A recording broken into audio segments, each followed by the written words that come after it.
পুরো স্ক্রিনটা দেখো এবং অনেক গুরুত্বপূর্ণ ব্যাপার, এটা অনেক গুরুত্বের সঙ্গে এটা শোনো। এটা না হলে তুমি তোমার ওই যে চাকরির পরীক্ষাগুলোতে বিসিএস পরীক্ষায় লিটারেচার থেকে 2, 3, 4 মার্ক পর্যন্ত আসে।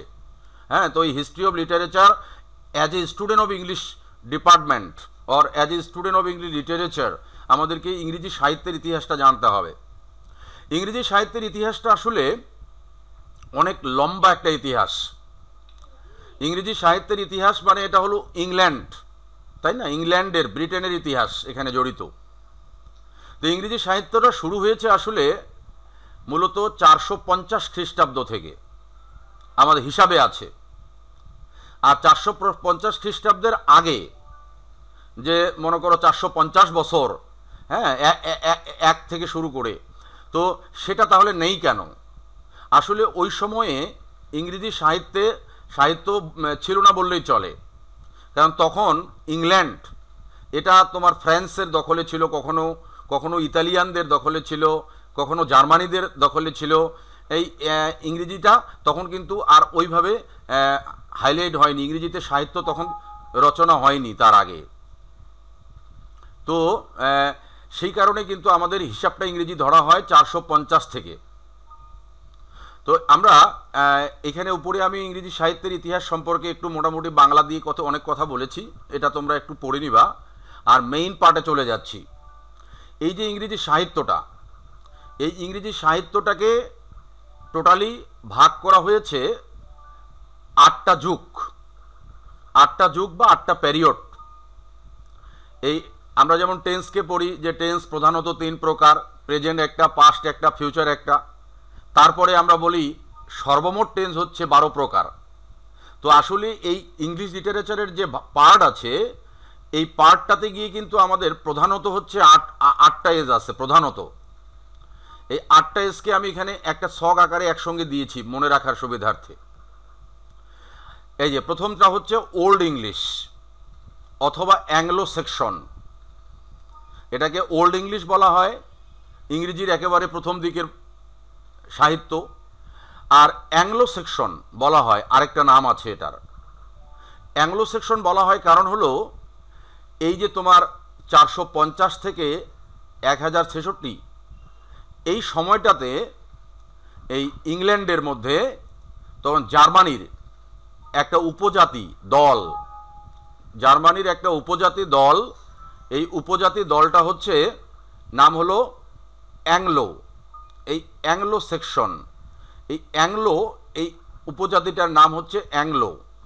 এই যাদের নাম ছিল সেকশন, এই উপজাতিটার নাম। আর এই সেকশনদের নাম অনুসারেই তোমার এই যুগটাকে বলা হচ্ছে অ্যাংলো সেকশন, অথবা এটার আরেকটা নাম হচ্ছে ওল্ড ইংলিশ। তাহলে এটা আমাদের ইংরেজির শুরুর যুগ, পেরিয়ড। এটা স্টার্ট হয়েছে 450-এ আর শেষ হলো 1066-তে। তারপরেই আসো দ্বিতীয় ধাপটা হচ্ছে মিডল ইংলিশ। এই মিডল ইংলিশটা স্টার্ট হয়েছে এই যে 1066-তে, আর মিডল ইংলিশটা শেষ হয়েছে 1500 সালে। এই মিডল ইংলিশ পর্যন্ত মোটামুটি বলা যেতে পারে ইংরেজি সাহিত্যটা পুরোপুরি বিকাশ হয়নি। হ্যাঁ, তখনও আমাদের ইংরেজি সাহিত্যে অন্য ভাষা, যেমন ফ্রান্সের ভাষা অথবা এই যে অ্যাংলো সেকশন, যারা এই সেকশন যে উপজাতিটা, এদের ভাষা, ইতালিয়ানদের ভাষা, এগুলো কিন্তু কিছু ছিল, এগুলো অনুবাদ হতো আর কি তখন। হ্যাঁ, তো এই মিডল ইংলিশ গেল, এটা একটা, দুটো পেরিয়ড গেল। 3 নম্বর পেরিয়ডটা হচ্ছে রেনেসান্স পেরিয়ড। এটা ইংরেজি সাহিত্যের ক্ষেত্রে অনেক গুরুত্বপূর্ণ একটা পেরিয়ড। তাহলে এই প্রথম বারবার এই জিনিস আসতেছে কেন? আচ্ছা, তাহলে আমরা যেটা বলছিলাম যে এই রেনেসান্স পেরিয়ডটা অনেক ইংরেজি সাহিত্যের ক্ষেত্রে গুরুত্বপূর্ণ একটা অধ্যায়। রেনেসান্স পেরিয়ডে ইংরেজি সাহিত্যের ব্যাপক বিস্তৃতি হয়। এই রেনেসান্স পেরিয়ডেই শেক্সপিয়ারের আবির্ভাব হয় ইংরেজি সাহিত্যে। রেনেসান্স পেরিয়ডেই শেক্সপিয়ার ইংরেজিটাকে একেবারে স্বপ্নচূড়ায় অনেক উপরে নিয়ে যায়। তার আগ পর্যন্ত ইংরেজিটা এত রিচ ছিল না। রেনেসান্স পেরিয়ড তাহলে শুরু হলো 1500 সালে আর শেষ হলো 1660 সালে। তারপরে হচ্ছে নিও ক্লাসিক্যাল এজ বা নিও ক্লাসিক্যাল পেরিয়ড, যেটা এটা শুরু হলো 1660-এ আর শেষ হবে 1798, এই নিও ক্লাসিক্যাল পিরিয়ড। এই পিরিয়ডও ইংরেজি সাহিত্য অনেক বিস্তৃত হয়, ইংরেজি সাহিত্যের বিভিন্ন জায়গা এবং ইন্ডাস্ট্রিয়ালি তখন ব্রিটেন অনেক উন্নত হয়, প্রেস চালু হয়, অনেক অনেক জিনিস হয় এই নিও ক্লাসিক্যাল এজেও। নিও ক্লাসিক্যাল এজের পরে যে এজটা পাবো আমরা সেটা হচ্ছে রোমান্টিক পিরিয়ড। রোমান্টিক পিরিয়ড বলতে এই যে যেগুলো আমরা পড়ছি আর কি, তোমার যে শেলি, কিটস, ওয়াটসওয়ার্থ, হ্যাঁ, এদের যে পড়াগুলো আমরা পড়েছি এরা সব রোমান্টিক এজের কবি। এই রোমান্টিক এজেই প্রথম এই সাহিত্যটাকে উন্মুক্ত করে দেওয়া হয় সবার জন্য। আর তার আগ পর্যন্ত নিও ক্লাসিক্যাল অথবা রেনেসান্স এই পিরিয়ডগুলোতেও কিন্তু সাহিত্যটা ছিল শুধুমাত্র ধনী শ্রেণীর মানুষের জন্য, যারা রাজ্য পরিচালনা করত, যারা ধর্ম পরিচালনা করত, শুধু তারাই পড়াশোনা করত, তাদের উপরে সাহিত্য ছিল, তাদেরকে নিয়ে লেখালেখি হতো। কিন্তু রোমান্টিক পিরিয়ডে এসে আমাদের ওয়াটসওয়ার্থ আর কোলরিচ এই রাইটারগুলো এই ট্রেন্ড ধারাটা চেঞ্জ করে দিল, দিয়ে এরা করলো কি ওই ছোট ছোট ব্যাপার নিয়ে লেখালেখি শুরু করলো। রাস্তার বালককে নিয়ে লেখা শুরু, হ্যাঁ, প্রকৃতিকে নিয়ে লেখা শুরু, নদীকে নিয়ে লেখা শুরু, বাতাসকে নিয়ে লেখা শুরু। তো এগুলো হচ্ছে রোমান্টিক পিরিয়ডের ঘটনা। এটা শুরু হলো তাহলে 1798 সালে আর শেষ হলো 1832 সালে। তারপরে আসলো ভিক্টোরিয়ান পিরিয়ড। ভিক্টোরিয়ান পিরিয়ডটা শুরু হলো 1832 সালে আর শেষ হলো 1901 সালে। তারপরে যে পিরিয়ড সেটা হলো মডার্ন পিরিয়ড। মডার্ন পিরিয়ডটা শুরু হলো 1901 সালে আর মডার্ন পিরিয়ডটা শেষ হলো 1939 সালে। আর বর্তমানে আমরা যে যুগে অবস্থান করতেছি ইংরেজি সাহিত্যের যুগ অনুযায়ী সেটা হলো দ্য পোস্ট মডার্ন পিরিয়ড, মানে মডার্নের পরে, যেটাকে আমরা বলতে পারি আল্ট্রা মডার্ন বা পোস্ট মডার্ন। তাহলে এটা শুরু হলো 1939 সাল থেকে আর বর্তমান পর্যন্ত চলছে। তাহলে তোমাকে অবশ্যই ইংরেজি সাহিত্যের এই যে 8টা যুগ আছে এই 8টা যুগকে তোমার ডেফিনেটলি মেমোরিতে নিতে হবে। If you want to learn English literature, ইংরেজি সাহিত্য শিখতে চাও যদি তুমি, তোমাকে প্রথমত এই 8টা এজকে মেমোরিতে নিতেই হবে। তোমাকে কোন এজের কোনটুকু সময়, হ্যাঁ, এগুলো থেকে ব্রিফ কোশ্চেনও হবে। ব্রিফ কোশ্চেনের জন্য এগুলো ইম্পর্টেন্ট, যে ভিক্টোরিয়ান এজের what is the time duration of Victorian age, Victorian এজের সময়টা কতটুকু। তোমাকে বলতে হবে ভিক্টোরিয়ান এজ স্টার্টেড অন 1832, 1832 শুরু হয়েছিল, অ্যান্ড ইনডেট শেষ হয়েছিল অন বা ইন 1901, 1901 সালে শেষ হয়েছিল। তাহলে প্রতিটা এজেরই এই টাইম ডিউরেশনটা সুন্দর করে মুখস্থ করে রাখতে হবে, 8টা এজ। এই ইংলিশ সাহিত্যের যে লেকচারগুলো, এই লেকচারগুলোতে আমি দেখেছি সবাই করেছে কি এই এজগুলোর সঙ্গে প্রতিটা এজের রাইটারদের তুলে এনেছে। তো রাইটারদেরকে আমরাও দেখাবো, কিন্তু পরের ধাপে। প্রথম ধাপে রাইটারদেরকে আমরা এখানে আনবো না, প্রথম ধাপে আমরা শুধু এজটাকে চিন্তা করব। তাহলে ইংরেজিতে টোটালি এজ হয়েছে 8টা, এটা তোমাদের প্রাথমিক মুখস্থের ব্যাপার, করে ফেলবা। তারপরে এসে একটু ভেজাল লেগে গেল। ভেজাল কোথায়? ভেজাল হচ্ছে একটা হলো মিডল ইংলিশ পিরিয়ড, আরেকটা হচ্ছে রেনেসান্স পিরিয়ড, আরেকটা হচ্ছে নিও ক্লাসিক্যাল পিরিয়ড। এই যে 3টা পিরিয়ড, এই 3টে পিরিয়ডে আবার সাব ডিভিশন আছে। তার মানে দেখো এই যে মিডল ইংলিশ, এই মিডল ইংলিশ পিরিয়ডটা শুরু হয়েছে 1066 সালে আর শেষ হয়েছে 1500 সালে। এই মিডিল এজের ভিতরে আরও 3টা এজ আছে, মানে মিডিল এজের এই সময়টাকে আরও 3টা ভাগে ভাগ করা হয়েছে। তারপরে যেটা রেনেসান্স পিরিয়ড, এইটাকে আরও 4টা ভাগে ভাগ করা হয়েছে পুরো। কোনো কোনো জায়গায় 7টা ভাগ দেখা যায়, কিন্তু মূলত 4টা ভাগ মেজর। 4টা ভাগ মনে রাখলেই বিসিএস পর্যন্ত প্রবলেম হবে না। এগুলো তোমাদের ব্রিফ কোশ্চেনের জন্য কিন্তু লাগবে। এটা হলো ফার্স্ট ইয়ারের ব্রিফ কোশ্চেনও ইংরেজি সাহিত্যের ইতিহাস আসতে পারে, সেকেন্ড ইয়ারের ব্রিফ কোশ্চেনে তো সিলেবাসেই আছে, ওখানেও আসতে পারে। আবার চাকরি জীবনের সমস্ত পরীক্ষায় তোমার এই এজটা কাজে লাগবে। তাহলে মিডল ইংলিশ পিরিয়ডটাকে ভাগ করা হলো 3 ভাগে, রেনেসান্স পিরিয়ডটাকে ভাগ করা হলো 4 ভাগে, আর নিও ক্লাসিক্যাল পিরিয়ড যেটা, এটাকে ভাগ করা হলো 3 ধাপে। তাহলে আমরা এখন বলতে পারি যে ইংরেজি লিটারেচার এর টোটাল যে এজের সংখ্যা সেটা হবে তাহলে 18টা। তাহলে ইংরেজির পিরিয়ড হচ্ছে সাধারণত বা প্রধানত হচ্ছে 8টা, এই উপরের 8টা মনে রাখতে হবে। আর যদি আমরা বলি টোটাল ইংরেজি সাহিত্যের টোটাল কতগুলো এজ আছে, তখন তোমাকে উত্তর করতে হবে there are 18 periods or ages in English literature. Totally হচ্ছে তাহলে 18টা। তোমরা তো সবাই আছো নাকি, না আবার হারিয়ে টারিয়ে গেছো? ও আছো তো, হ্যাঁ হ্যাঁ হ্যাঁ হ্যাঁ থেকো। আচ্ছা, এটা খুব গুরুত্বপূর্ণ লেকচার, একটা অনেক গুরুত্বপূর্ণ আর কি। হ্যাঁ, যা হোক শোনো।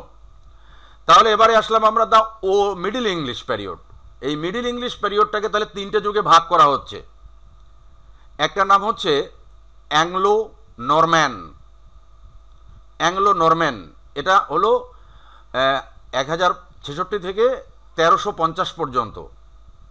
হ্যাঁ, টোটাল মিডিল ইংলিশ তো 1500 পর্যন্ত, কিন্তু 1350 পর্যন্ত এটাকে বলা হচ্ছে অ্যাংলো নরমান। এই বানানটা সহকারে মুখস্থ করতে হবে। হ্যাঁ হ্যাঁ হ্যাঁ হ্যাঁ হ্যাঁ, নতুন আইডি পাল্টাচ্ছে। ওই পাইনি ওরা? কিরে, তুমি নতুন আইডি পাওনি আমার? ও ওইটাতে নেই, এই যে নতুন আইডি লিখে নাও তাড়াতাড়ি, TI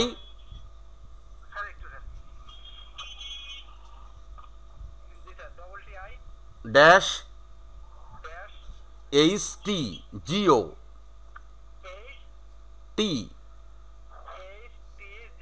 হ্যাঁ, তারপরে ড্যাশ ZRB। হ্যাঁ হ্যাঁ হ্যাঁ, কালকে আমার ওই আগের আইডি নষ্ট হয়ে গেছিল। এই আইডিতে আসো, তাহলে আমি তোমাকে নিতে পারবো, সমস্যা নেই। তাহলে একটা হলো অ্যাংলো নরম্যান, এটা হচ্ছে ডিউরেশনটা 1066 থেকে শুরু করে 1350। মিডিল এজের 2 নাম্বার যেটা, সেটা হচ্ছে দ্য এজ অফ চসার হচ্ছে এই ইংরেজি সাহিত্যের, আমরা এনাকে জনক বলতে পারি এক প্রকার। মানে এনার আমল থেকেই মোটামুটি ইংরেজিটা, ডকুমেন্টারি ইংরেজিটা তোমার আমরা পেতে থাকি আর কি। চসারের অবদান রয়েছে। তো এই চসারের নামেই একটা এজ আছে, সেই এজটা হচ্ছে 1350 থেকে 1400 সাল পর্যন্ত। মিডিল ইংলিশ পিরিয়ডে আরেকটা এজ আছে, সেটা হলো the age of Byron. Byron কোনো ব্যক্তির নাম না, ব্যারেন মানে হচ্ছে অনুর্বর, মানে যেখানে কোনো আবাদ হয় না, ওই জমিটাকে বলা হচ্ছে ব্যারেন। তার মানে ইংরেজি সাহিত্যের এই চসারের পরে এই 1400 সাল থেকে শুরু করে একবারে আমরা বলতে পারি 1500 সাল, আবার কেউ কেউ বলেছে 1400 সাল থেকে 1485 সাল, মানে কারো কারো মতে 85 বছর, কারো কারো মতে 100 বছর। এই চসারের মৃত্যুর পরে এই 100 বছর ইংরেজি সাহিত্যে উল্লেখযোগ্য তেমন কোনো সাহিত্যকর্ম পাওয়া যায়নি জন্যই এই এজটাকে বলা হচ্ছে দ্য এজ অফ ব্যারেন, মানে অনুর্বর এজ। ইংরেজি সাহিত্যে এই এজে তেমন কোনো সাহিত্যকর্ম বা লেখালেখি আমরা পাইনি। আসলে তেমন কোনো সাহিত্যকর্ম বা লেখালেখি এটা আমরা এই এজে পাইনি অন্তত। যাও, তুমি কথা শোনো, অ্যাটেন্ড করলা, তোমাকে পেয়ে গেছি আমি, আমরা পড়াচ্ছি লিটারেচার, কথা শোনো। তাহলে দ্য মিডিল ইংলিশ পিরিয়ড, যেটা শুরু হলো 1066-তে, শেষ হলো 1500-তে, এই এজটাকে 3টা ভাগে ভাগ করা হলো।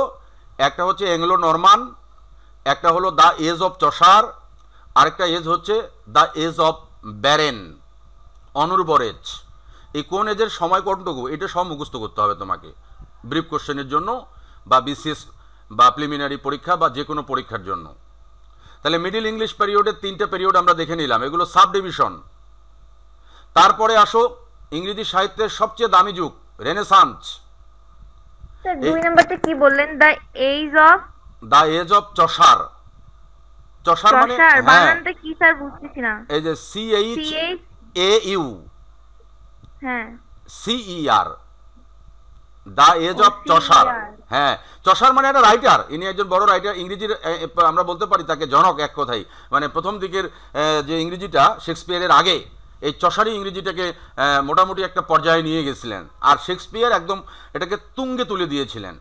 চসারের পরেই শেক্সপিয়ার আসবে, কিন্তু চসারের পরে 100 বছর ইংরেজিটাতে কোনো সাহিত্যকর্ম হয়নি, তাই ওটার নাম হচ্ছে এজ অফ ব্যারেন, অনুর্বর এজ। তারপরে তাহলে আমরা ঢুকে যাচ্ছি এই যে রেনেসান্স পিরিয়ড। এই রেনেসান্স পিরিয়ডটা ইংরেজি সাহিত্যের সবচেয়ে দামি পিরিয়ড। এই রেনেসান্স পিরিয়ডটা শুরু হয়েছে তাহলে 1500-তে, আর রেনেসান্স পিরিয়ডটা শেষ হয়েছে 1660, মানে 160 বছর ছিল রেনেসান্স পিরিয়ড। আর 160 বছরের মধ্যে এই যে দেখো প্রথম বলা আছে প্রিপারেশন ফর রেনেসান্স, মানে রেনেসাঁর প্রস্তুতি নিতে নিতেই চলে গেছে 58 বছর। তার মানে আগে তো 100 বছর চসারের পরে 100 বছর মিডিল এজে, চসারের পরের 100 বছরে সাহিত্যকর্ম হয়নি বললেই চলে। আবার এই রেনেসান্স পিরিয়ডে এসেও এই প্রথম 58 বছরে কিন্তু তেমন প্রিপারেশন নিতে নিতেই সময় চলে গেছে এটার। তাহলে এই সময়টাকেও আমরা বলতে পারি এক কথায় দ্য এজ অফ ব্যারেনের মধ্যেই পড়ে যায়। কিন্তু এটাকে ইংরেজি যারা এটা ইতিহাসবিদ আছে তারা এটাকে ভাগ করে রেখেছে এভাবে যে এটা হলো প্রিপারেশন ফর রেনেসান্স, এই 1500 থেকে 1558 পর্যন্ত। এটাও আমাদের পয়েন্ট মনে রাখতে হবে এই সালগুলো সহকারে। এগুলো আমাদের ব্রিফ কোশ্চেন এবং এই যে কম্পিটিটিভ এক্সাম। তাহলে এই রেনেসান্স পিরিয়ডটা মূলত 4টা ভাগে ভাগ করা আছে। একটার নাম হচ্ছে দ্য এলিজাবেথিয়ান এজ। এলিজাবেথিয়ান এজটা শুরু হয়েছে তাহলে 1558-তে, আর এলিজাবেথিয়ান এজটা শেষ হয়েছে 1603-এ। তাহলে এটা কিন্তু চলছে রেনেসান্সের ভিতরেই। এই তখনকার যে যুগগুলো, এই যুগগুলোকে আসলে ইংরেজি সাহিত্যে যে ইংল্যান্ডের যে রাজপরিবার, যারা ইংল্যান্ড শাসন করত, রাজা রানী, তাদের নাম অনুসরণ করে কিন্তু অনেকটা এই রেনেসান্স পিরিয়ডের নামগুলো আসছে আর কি। যেমন রেনেসান্স পিরিয়ডের পরেরটা হচ্ছে জ্যাকোবিয়ান এজ। এই জ্যাকোবিয়ান এজটা কেন বলা হচ্ছে? এই কিং জেমস ওই সময় ছিলেন ইংল্যান্ডের রাজা। এই জেমসের নাম বলা হচ্ছে জ্যাকোবিয়ান, জেমসের নাম অনুসারে। এই জ্যাকোবিয়ান এজটা হচ্ছে 1603 থেকে শুরু হয়েছে, আর এটা শেষ হয়েছে 1625-এ গিয়ে। তাহলে এলিজাবেথিয়ান এজ গেল একটা গেল জ্যাকোবিয়ান এজ। তাহলে এবার জ্যাকোবিয়ানের পরে আছে ক্যারোলাইন এজ। এটা শুরু হলো 1625-এ আর শেষ হলো গিয়ে 1649-এ। তখন ইংল্যান্ডের রাজা ছিল চার্লস I। তার নাম অনুসারে এটাকে বলা হচ্ছে ক্যারোলাইন এজ। এই এজগুলো সাল সহ মুখস্থ করতে হবে। তারপরে রেনেসান্সের লাস্ট যে এজটা সেটা হচ্ছে দ্য কমনওয়েলথ পিরিয়ড। এই কমনওয়েলথ পিরিয়ডটা হচ্ছে তাহলে এই যে 1649 থেকে শুরু করে 1660। আর এই সময়টাই হচ্ছে রেনেসান্সের মধ্যে সবচেয়ে দামি সময়, কারণ এই সময়ে এই যে শেক্সপিয়ারকে পাচ্ছি আমরা এই যে কমনওয়েলথ পিরিয়ডটাতে। এই সময় আমরা পাবো, এটাকে আরেকটা ভাগ পাবো এখানে পিউরিটান পিরিয়ড। এই সময়ই পাবো আর কি, কমনওয়েলথের ভিতরেই এগুলো আছে। তাহলে কমনওয়েলথ পিরিয়ডটাকে আরেকটা ভাবে বলা যেতে পারে শেক্সপিয়ারিয়ান এজ। এই শেক্সপিয়ারিয়ান এজটাকেও আমরা কিন্তু বলতে পারি 1649 থেকে 1660। তাহলে এই রেনেসান্স পিরিয়ডে আমরা দেখলাম মেইন ভাগ হচ্ছে 4টা, আর প্রিপারেশনের জন্য চলে গেছে 58 বছর। তাহলে মেইন ধাপ হলো 4টা। এগুলো পয়েন্ট মুখস্থ করতে হবে একেবারেই। এই যে আমার এই পড়াটুকু, মাত্র এইটুকুতেই আমি ইংরেজি সাহিত্যের পুরো ইতিহাসটাকে তুলে ধরেছি শখ আকারে। যেটা একসঙ্গে এইভাবে পাওয়া ইন্টারনেটেও পাওয়া যাবে না কোথাও ইনশাল্লাহ। আমি অনেক সার্চ করেছি কিন্তু এইভাবে পাইনি কোথাও আর কি। এটা আমি তৈরি করে তোমাদের জন্য আলাদা করে তৈরি করে দিচ্ছি আর কি। তারপরে আরেকটা হচ্ছে এই যে নিও ক্লাসিক্যাল পিরিয়ড, যেটা শুরু হলো তাহলে রেনেসান্সের পরেই, অর্থাৎ শেক্সপিয়ার চলে গেল, শেক্সপিয়ারের মৃত্যুর পরের ঘটনা। স্যার বলো। এখানে একটা জিনিস বুঝতে পারতেছি না, শেক্সপিয়ারের এজ তারপর স্পেস দিয়ে এটা কি দেয়া আছে বোঝা যাচ্ছে না। এটা আছে পিউরিটান, পিউরিটান। হ্যাঁ, PURITAN। তোমরা স্ক্রিনটাকে, মোবাইলের স্ক্রিনটাকে বড় করে নাও, তাহলে কিন্তু তুমি দেখতে পাবা। আমার ফোনে বড়ই হচ্ছে না। ও আচ্ছা, সাদা হয়ে যাচ্ছে বড় করলে। ও আচ্ছা, ঠিক আছে। তাহলে না বানান বুঝতে না পারলে বলিও। তাহলে চলে গেল কিন্তু প্রথমত এজ চলে গেল 8টা। তারপরে এসে মিডিল এজকে আমরা 3 ভাগে দেখতে পেলাম, রেনেসান্সকে দেখতে পেলাম 4 ভাগে। এবার আমরা চলে যাচ্ছি নিও ক্লাসিক্যাল। এই নিও ক্লাসিক্যাল এজটা হচ্ছে কখন? রেনেসান্সের পরে, অর্থাৎ শেক্সপিয়ার চলে গেছে, এই 1660 থেকে শুরু করে এই 1798 রোমান্টিকের আগ পর্যন্ত এই এজটাকে বলা হচ্ছে নিও ক্লাসিক্যাল এজ। আর নিও ক্লাসিক্যাল এজটাকে ভাগ করা হয়েছে 3 ভাগে। তাহলে প্রথম যে ভাগটা সেটা হচ্ছে রেস্টোরেশন পিরিয়ড। রেস্টোরেশন পিরিয়ডটা হচ্ছে 1660 থেকে 1700 পর্যন্ত, 40 বছর রেস্টোরেশন পিরিয়ড। তারপরেরটা হচ্ছে দ্য অগাস্টেন পিরিয়ড। এই অগাস্টেন পিরিয়ডের আরেকটা নাম আছে, সেটা হলো দ্য এজ অফ পোপ।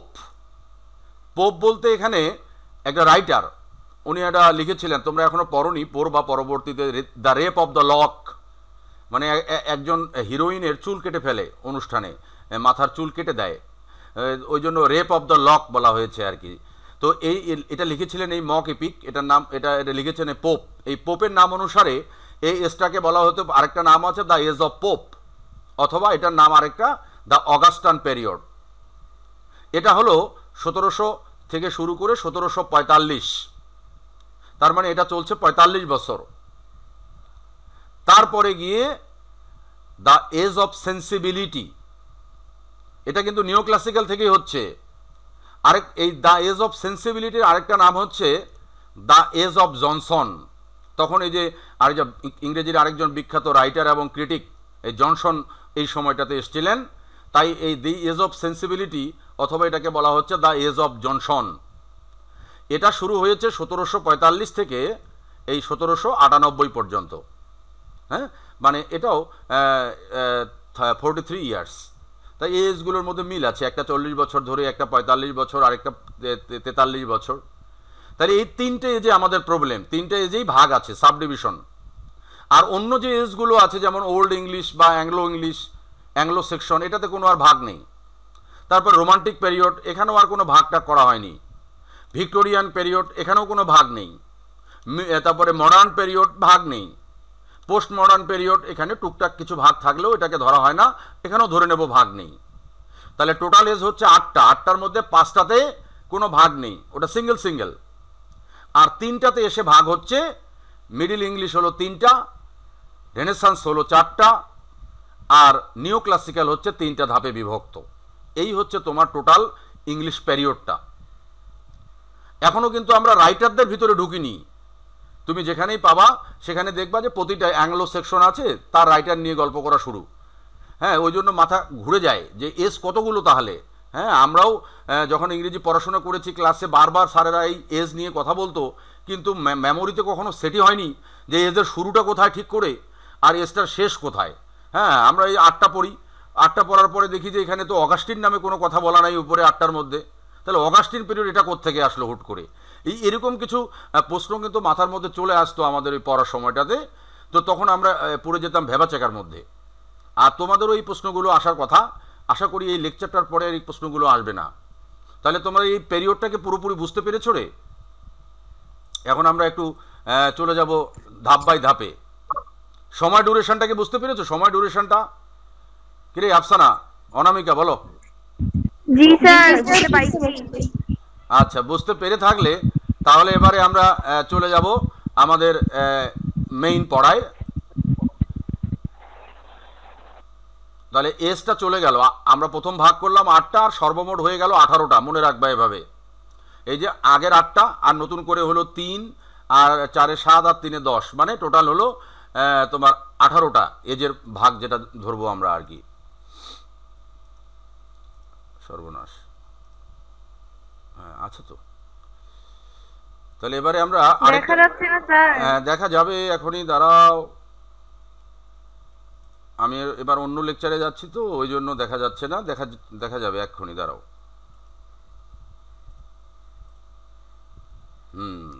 দেখার চেষ্টা করো তো এবার। দেখা যাচ্ছে এখন?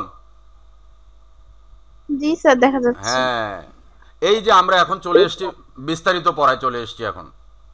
তাহলে এই পড়াটাকে মিক্সিং করা যাবে না, ওখানে শুধু সাল ছিল ওই লেকচারটাতে। তাহলে এবার আমরা যেটা দেখেছি ওখানে, তাতে করে দেখলাম আমাদের ইংরেজিটা শুরু হয়েছে ওল্ড ইংলিশ থেকে। তাহলে আজকে আমি আলোচনা করব এই যে ওল্ড ইংলিশ।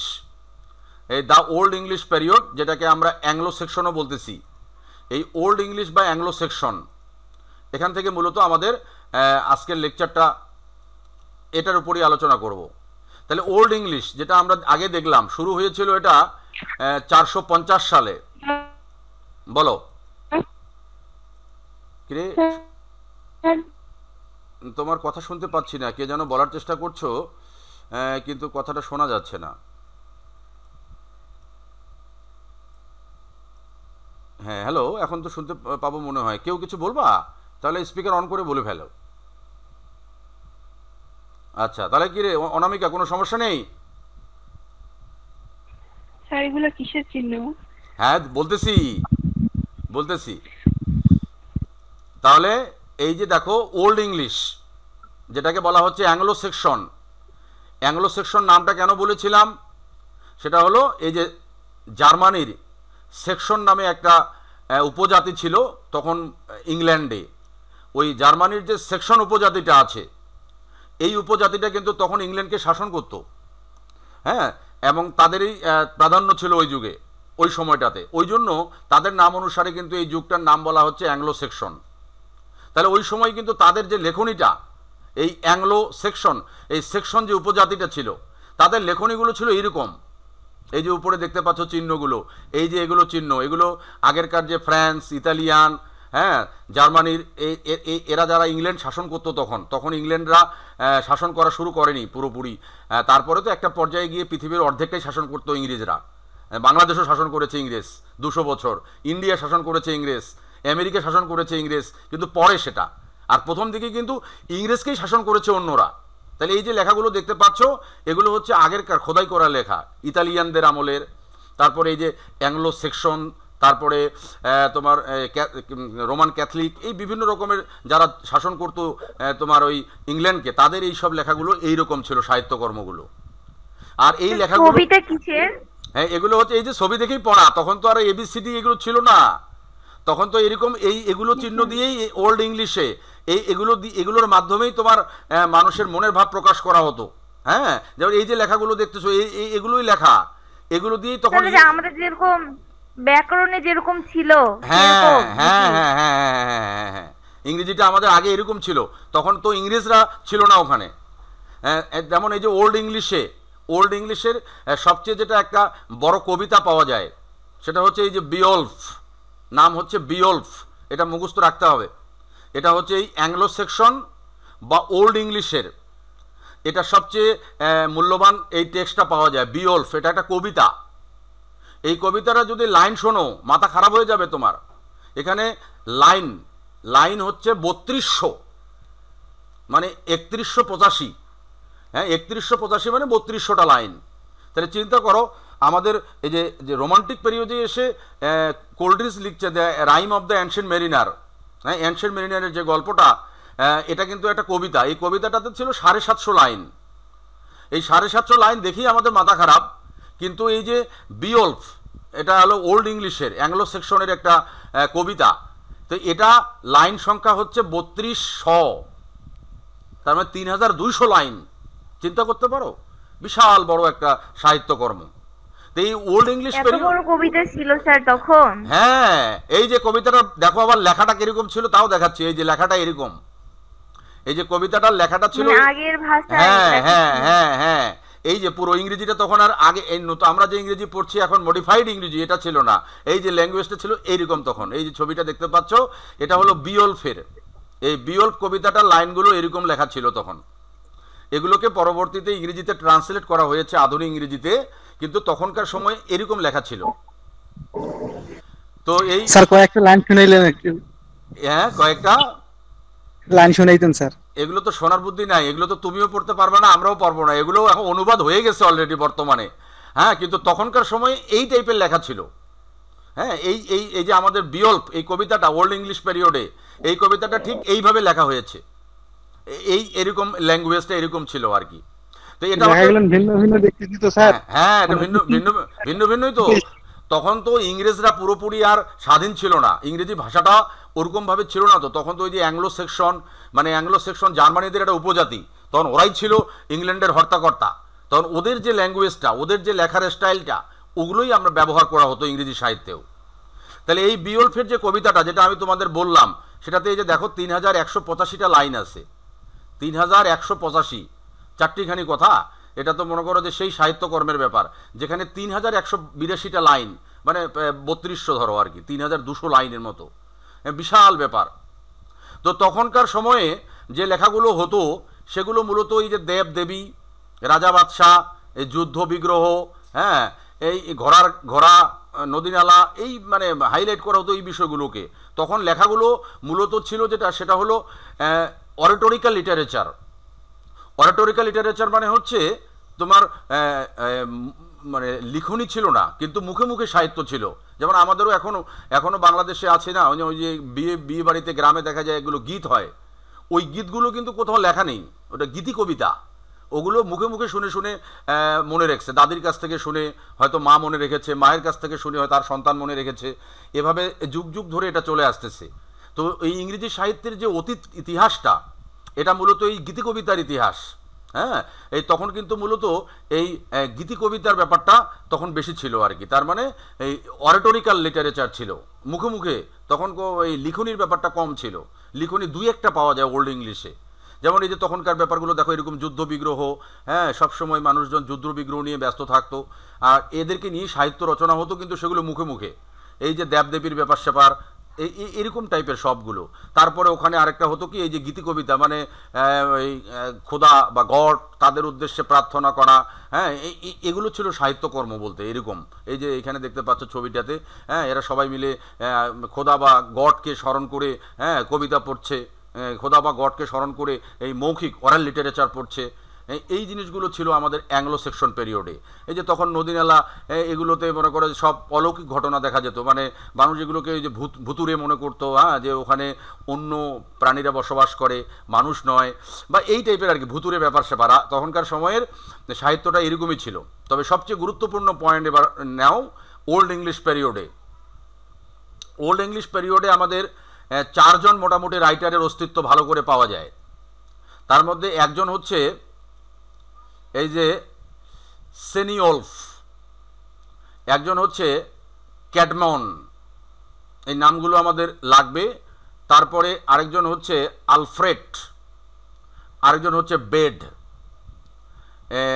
BEDE, হ্যাঁ, বেড। ইনি হচ্ছে আমাদের ওল্ড ইংলিশের আমরা বলতে পারি এনাকেই সবচেয়ে দামি লেখক ওল্ড ইংলিশ পিরিয়ডে, এই বেডকে, অ্যাডাম বেড, বানানটা মনে রাখবা, BEDE।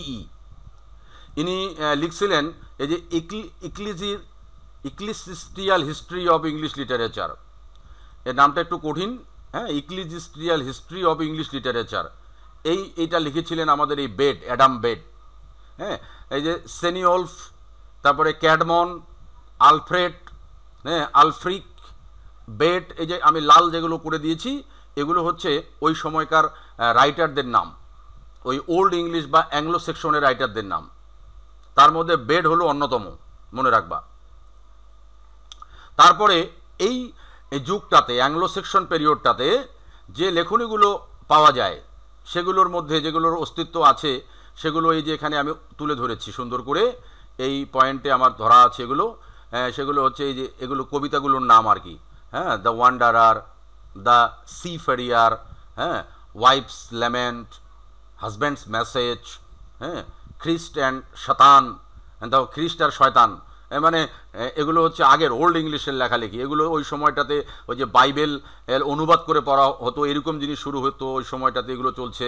তারপরে যে the dream of the road, the battle of Maldon, এগুলো ওই সময়কার সাহিত্যকর্মের নাম, শিরোনামগুলো। এই যে আমি রঙিন কালি দিয়ে এটা দিয়েছি, এগুলো মনে রাখতে হবে তোমাদেরকে।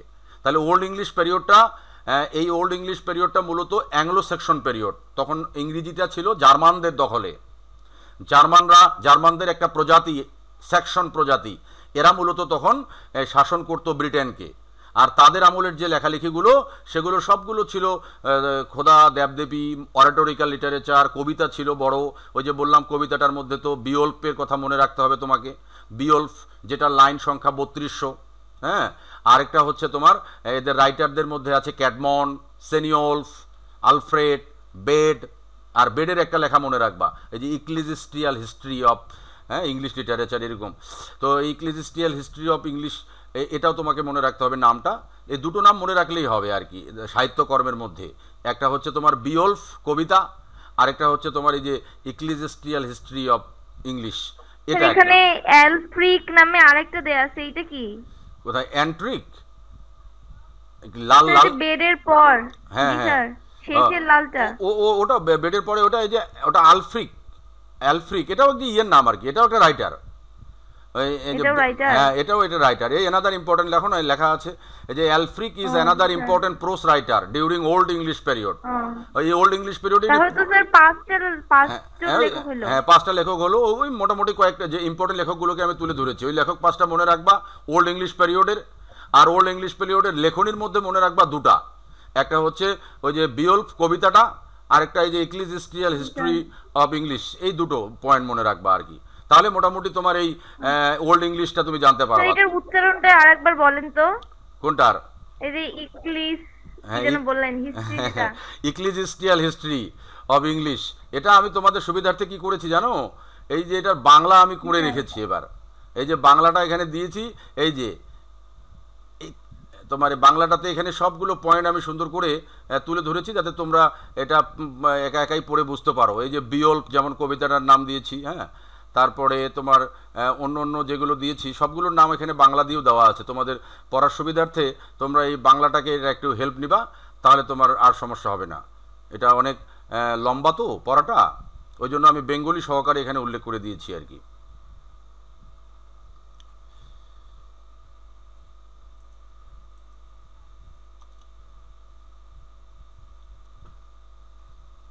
বেশ, এটাও বড় আছে একটু, এখানে লেখাটাকে একটু ছোট দেখা যাচ্ছে, মনে হয় কোনো কারণে টেকনিক্যাল কোনো ত্রুটি হয়েছে ওই যে আমার ইয়েতে, না হলে আরও ভালো দেখা যেত এটা। এই যে তোমার এই যে ইয়েগুলোর নামগুলো দেয়া আছে বাংলায় সব, যে আমাদের যে ইয়েগুলো সাহিত্যকর্মগুলো, কবিতা বা প্রোস যেগুলো ছিল আর কি, এগুলোর নামগুলো বাংলায় দেওয়া আছে।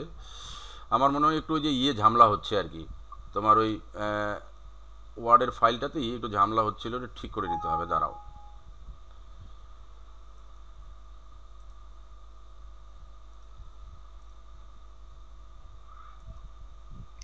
স্যার একটু ফুল স্ক্রিন করে দিয়ে আমরা স্ক্রিনশট করে নিয়ে আমাদের মানে পরবর্তীতে পড়তে জন্য সুবিধা হয় স্যার। আচ্ছা, তোমরা তাহলে এই যে ইয়েটা দেখো আগে, ওই যে ইংরেজি সাহিত্যের ইতিহাসটা, যে এটা তো ফুল স্ক্রিন দিয়েছিলাম, ওটা তো নিয়েছো নাকি? এই এজের ব্যাপারটা, যেটা এজের ব্যাপারটা তো পাইছো না? এটা আবার দেবো এই এজের ব্যাপারটা, তাহলে একবার দেখে নাও এজের ব্যাপারটা। এই যে এজটাকে দিলাম ফুল স্ক্রিনে, এটা পেয়েছো তো না? আবার লাগলে নিয়ে নাও, এই যে এই স্ন্যাপটা নিয়ে নাও, খালি এইটুকু মনে রাখবা, তাতেই আর তোমাকে কেউ ঠেকাতে পারবে না ইংরেজি সাহিত্যের ইতিহাস, ইনশাল্লাহ। এই এভাবে এটা নিছো? আচ্ছা ভালো, এটার পরেরটা নাও তাহলে, এটাকে আমি ক্লোজ করে দিচ্ছি। আরেকটা এবার দিচ্ছি, সেটা হলো 2 নাম্বারটা। এই যে এটাকে ওটা বড় করে দিচ্ছি এবার, এটা এবার ভালো দেখা যাবে আশা করি। হ্যাঁ, এই যে, হ্যাঁ, এইবার লেখাগুলো সুন্দর দেখা যাচ্ছে, তখন একটু ঝামেলা হচ্ছিল। এই যে তোমার এটা বড়টা দিচ্ছি এখানকার। এই যে বিশেষ করে যে রাইটিংসগুলো আছে, এই রাইটিংসগুলো এই যে সবগুলো ওই যে অন্য কালে দিয়ে, রঙিন কালে দিয়ে করা আছে এখানে, হ্যাঁ, বিওলফ একটা কবিতার নাম, তারপরে ওই যে অন্যগুলো আছে এখানে, হ্যাঁ, সবগুলো এখানে আমি দিয়েছি রঙিন করে। এগুলো হচ্ছে তখনকার সময়কার ওল্ড ইংলিশের কিছু রাইটিংস, হ্যাঁ, বেশিরভাগগুলোই কবিতা, প্রোস অল্প কিছু তখন শুরু হয়েছে। আর এই যে গীতি কবিতা, এইভাবে সবাই গান বাজনা করতো, এটাই সাহিত্য তখন। তখন তো আর থিয়েটার, নাটক, সিনেমা, গান ছিল না। এইভাবে সবাই দেবদেবী, খোদা, হ্যাঁ, এদের উপাসনা করতো সবাই এভাবেই। আর এই যে রাইটারগুলো এবার ভালো করে নাম দেখা যাচ্ছে, দেখো, এই যে সেনিয়ল, ক্যাডমন, আলফ্রেড, আলফেরিক, বেড, এগুলো সবগুলোই এই যে তোমার রাইটারগুলো এগুলো। আর তোমার লেখনীগুলো তো উপরে দিয়েছি আমি। তারপরে এখানে এই যে বাংলা দিয়ে দেখো, এবার ভালো করে দেখা যাচ্ছে, পুরো বাংলাটা এবার নিতে পারো, পুরো বাংলাটা দেখা যাচ্ছে তো না? সব কিরে দেখা যাচ্ছে না? যাচ্ছে স্যার। হ্যাঁ হ্যাঁ হ্যাঁ, এগুলো নিয়ে নাও একবারে সবগুলো নষ্ট স্যার। ছোট করলে। জি স্যার। আর ছোট করলে তোমাদের তো পড়তে অসুবিধা হবে তখন। এই যে দেখো, আর বেশি ছোট করলেও আচ্ছা। হচ্ছে না, থাক এভাবেই থাক। হ্যাঁ, স্যার ছোট করলে তো আমরা দেখতে পাচ্ছি না। তাহলে তো সমস্যা আছে, ওই যে ওদের কথা শোনা যাবে না। এই বড় করে এইভাবে নাও না, তাহলে সবাই ওই জন্য ভালো হবে। এই যে নাও। হ্যাঁ, এটা হলো তোমার বাংলাটা, এটা একটা এই এই এই এই ওল্ড ইংলিশ পিরিয়ড সম্পর্কে এখানে যা যাবতীয় গুরুত্বপূর্ণ তথ্য সবগুলো আমি বেঙ্গলিতে দিয়েছি, যেগুলো উপরে ইংরেজিতে আছে আর কি। এই যে সবগুলো এখানে।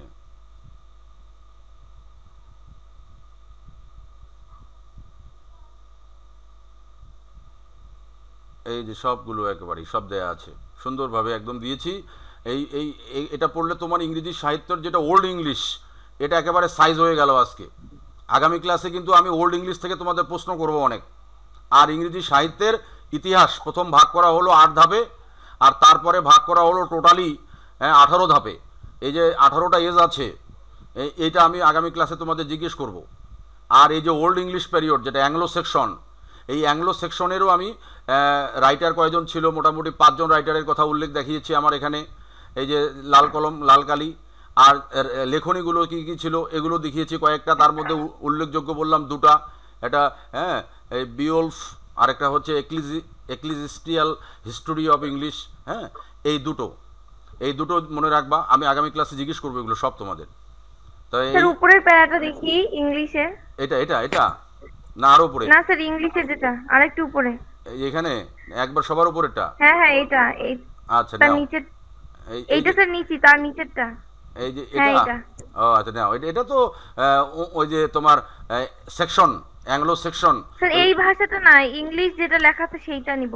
এই যে এটা দ্য গ্রেটেস্ট, হ্যাঁ হ্যাঁ এইটা। হ্যাঁ, নিয়ে নাও। এই যে ওখানে এটা মূলত এই প্যারাটা বিয়ল্প নিয়ে লেখা, ওই যে উপরে বিয়ল্পের চিত্র দিয়েছিলাম কবিতাটা, আর এই কবিতাটা নিয়েই মূলত এই প্যারাটা করেছি আমি আর কি। পুরো প্যারাটাই কবিতা নিয়ে লেখা আছে, বিয়ল্প সম্পর্কে ধারণা দেয়া আছে। এই হইছে এটা। বিয়ল্পী হচ্ছে তোমার ইংরেজির প্রাচীন সাহিত্যকর্ম, যেটা সংরক্ষণ করা আছে। আর বিয়ল্পের আগ পর্যন্ত আর কোনো সাহিত্যকর্ম নেই। তবে একটা জিনিস মনে রাখবা, বিয়ল্পটা লিখছে কে, এ রাইটার সম্পর্কে কিন্তু সন্দিহান আছে। বিয়ল্পের রাইটারটা এখনো ক্লিয়ার না যে অমুক রাইটার লিখছে বিয়ল্প, শুধু বিয়ল্পটাকে পাওয়া গেছে, হ্যাঁ, রাইটারটাকে পাওয়া যায়নি পুরোপুরি। তাহলে যাক, অনেক কথা বললাম তোমাদেরকে। এই এজের প্রথম ক্লাস চলে গেল, history of English literature first class has gone. হ্যাঁ, প্রথম ক্লাস চলে গেল। বলো স্যার আমাদের কি কি ডিটেইলস এটা পড়তে হবে? কোনটা? কবিতা। হ্যাঁ, স্যার আমাদের কবিতা, মানে আপনি যে কবিতা বলছেন কবিতাটা কি পড়তে হবে? না, পড়তে হবে না। তোমাদের সিলেবাসে বিয়ল্প কবিতাটা নাই। হ্যাঁ, কিন্তু তোমার এই যে পড়ার সময় লাগবে এগুলো। ওই যে তোমার এই যে ব্রিফ কোশ্চেন, শর্ট কোশ্চেন, বিভিন্ন জিনিসের সময়ই এই ইংরেজি সাহিত্যের ইতিহাসটা লাগবেই, তোমার বারবার করে লাগবে আর কি।